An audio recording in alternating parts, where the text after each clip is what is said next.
Hi friends and companions, I'm Maria Mahmoudpour. Once again, I'm at your service with an instructive story. I hope you will accompany us with your beautiful likes and comments and enjoy this story. The name of this story is The Ship of Friendship.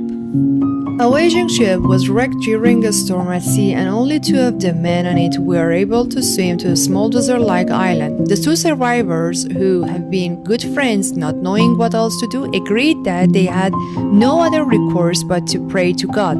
However, to find out whose prayer was more powerful, they agreed to divide the territory between them and stay on opposite sides of the island.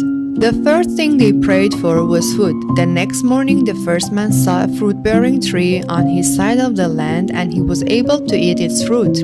The other man's parcel of land remained barren. After a week, the first man was lonely, and he decided to pray for a wife. The next day, another ship was wrecked, and the only survivor was a woman who swam to his side of the land. On the other side of the island, there was nothing. Soon the first man prayed for a house, clothes, more food. The next day, like magic, all of these were given to him. However, the second man still had nothing.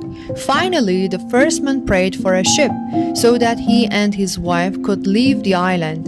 In the morning, he found a ship docked at his side of the island. The first man boarded the ship with his wife and decided to leave the second man on the island. He considered the other man unworthy to receive God's blessing, since none of his prayers had been answered.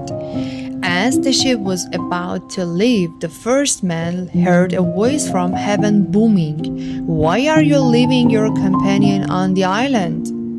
The first man answered, "My blessings are mine alone, since I was the one who prayed for them. His prayers were all unanswered, and so he doesn't deserve anything." "You are mistaken," the voice rebuked him. "He had only one prayer which I answered. If not for that, you would not have received any of my blessings." "Tell me," the first man asked the voice, "what did he pray for that I should owe him anything?" The voice said, "He prayed that all your prayers be answered."